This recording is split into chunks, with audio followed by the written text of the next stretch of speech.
अब अगला जो हमारा क्वेश्चन है वो ये है कि what is bank reconciliation statement, how is it prepared. अब देखिए, हम बिजनेस में बनाते हैं कैश बुक, ठीक है, ये हम बनाते हैं, और बैंक के पास होती है हमारी पासबुक, ठीक है। अब ये बताइए कि अगर बैंक कुछ चार्जेस, ठीक है, बैंक अगर कुछ चार्ज लगाता है तो कई बार ऐसा होता है कि हमारे पास मैसेज आता है, कई बार मैसेज नहीं आता है, ठीक है। तो मान लेते हैं आपके पास मैसेज नहीं आया, ठीक है, बट आप तो अपनी जो कैश बुक है वो पासबुक के हिसाब से बना रहे हो, बट पासबुक में आपका बैलेंस कम है, कैश बुक में ज़्यादा है। मतलब क्या हो गया, मतलब यहाँ पर जो डिफरेंस है वो आ गया ना, ठीक है।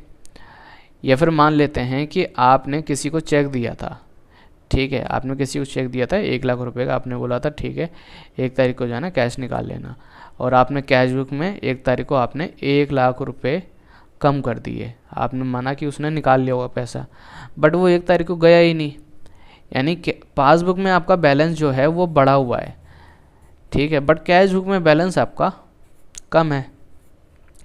तो यहाँ पर क्या हुआ कि ये जो यहाँ पर जो बैलेंस है वो सेम नहीं है, ठीक है ना, वो मिस बैलेंस है। तो इस चीज़ को ठीक करने के लिए हम बनाते हैं BRS, यानी कि bank reconciliation statement, bank reconciliation statement, ठीक है। नॉर्मली होता है ये, ठीक है, इसमें ज़्यादा कुछ डेबिट क्रेडिट वगैरह कुछ नहीं होता, बस प्लस माइनस वगैरह बस हम वो करते हैं, ठीक है। So bank reconciliation statement is a statement prepared by the account holder on a particular date to reconcile the bank balance as per cash book। तो ये जो BRS जो होता है वो एक पर्टिकुलर डेट पे बनाई जाती है, किसके द्वारा, अकाउंट होल्डर के द्वारा, ठीक है, मतलब जिसका अकाउंट है वो बनाता है, ठीक है, किस चीज़ के लिए, ताकि वो रिकनसाइल कर सके, मतलब बैलेंस को वो ठीक कर सके, ठीक है। जो उसकी जो कैश बुक है, ठीक है, जो उसकी जो बैलेंस उसके कैश बुक में दिखाई दे रहा है उसको वो अपनी बैंक स्टेटमेंट यानी कि जो पासबुक है उसके हिसाब से उसको वो ठीक कर सके, ठीक है, ये जो डिफरेंस आ रहा है उसको हटा सके, ठीक है। अब जब हम ये कर रहे होते हैं तो हमें कुछ चीज़ों का हमें ध्यान रखना है। सबसे पहली चीज़ क्या है, देखिए, following points should be kept in mind while preparing bank reconciliation statement. एक तो डेट, ठीक है, दूसरा बैलेंस, तीसरा balance as per cash book, ठीक है, और डेबिट बैलेंस और क्रेडिट बैलेंस। अब डेट का यहाँ पे मतलब क्या है, date on which bank reconciliation statement is prepared. अब इसका ध्यान रखना ज़रूरी क्यों है, क्योंकि देखिए हो सकता है कि कुछ चेक वगैरह जो हैं वो आपने दिए हों, ठीक है, और मतलब कि देखिए आपने चेक तो अभी दे दिया आपने, ठीक है, आपने 1 लाख रुपए का चेक अभी दे दिया, और अब आपने क्या करा होगा, अपनी जो कैश बुक है वो तो आपने कर ली कम, अपनी कैश बुक आपने क्या कर ली, आपने कर ली वो कम, ठीक है, बट वो अगले महीने जाकर, ठीक है, वो अगले महीने जाके कम हो रही है, ठीक है, तो यानी कि फिर तो आप अपनी कैश बुक और ज़्यादा कम कर लोगे, तो इसलिए डेट का थोड़ा सा ध्यान रखना ज़रूरी है। उसके बाद बैलेंस, विच बैलेंस, ठीक है, मतलब आप किस बैलेंस के हिसाब से आप अपनी जो कैश बुक है और जो पासबुक है आप उसको, उनके बीच का जो डिफरेंस है, ठीक है, आप उसको ठीक कर रहे हो। यानी समझिए, अगर आप पासबुक का बैलेंस ले रहे हो, ठीक है, पासबुक का आपने बैलेंस लिया और आप उसके हिसाब से आप ट्रीटमेंट कर रहे हो, ठीक है, मतलब आप प्लस माइनस कर रहे हो, तो एंड में जो आपका बैलेंस आना चाहिए वो आना चाहिए कैश बुक के हिसाब से, मतलब कैश बुक में जो बैलेंस है।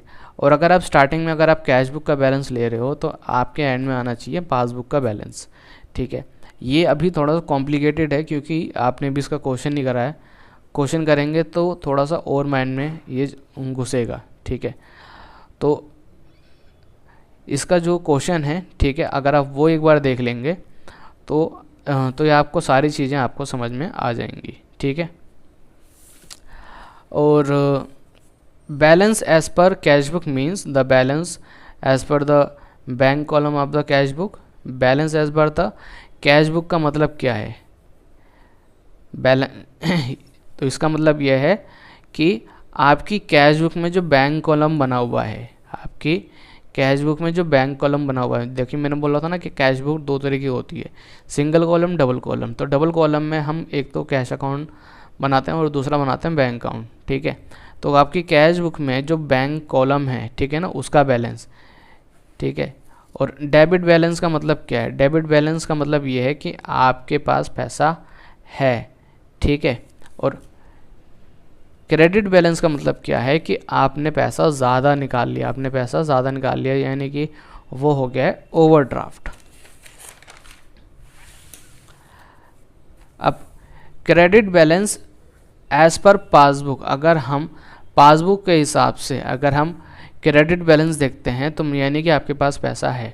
अब समझिए, देखिए जब भी आप अपने अकाउंट में पैसा डलवाते हैं, ठीक है, तो आपके पास मैसेज आता है your account has been credited, ठीक है ना। तो यानी कि अगर आप पासबुक के हिसाब से देखें तो क्रेडिट बैलेंस का मतलब है कि आपके पास अमाउंट है, अमाउंट डिपॉजिट हुआ है, ठीक है, समझ में आ गया। बट अगर आप डेबिट बैलेंस देखते हैं एज पर पासबुक, तो मतलब ये है कि उसके आपके अकाउंट में पैसा निकाला गया है, ठीक है। तो बस यही सारी जो चीज़ें हैं वो आपको ध्यान में रखनी है और कुछ नहीं, ठीक है। कि डेट हो गया, बैलेंस हो गया। अब बैलेंस एज पर जो कैश बुक है उसका मतलब क्या है, ठीक है, मतलब 1 2 3। अब फिर आपको ये देखना है कि debit balance as per cash book का मतलब क्या है और credit balance as per cash book का मतलब क्या है, और debit balance as per passbook का मतलब क्या है, और credit balance as per passbook का क्या मतलब है।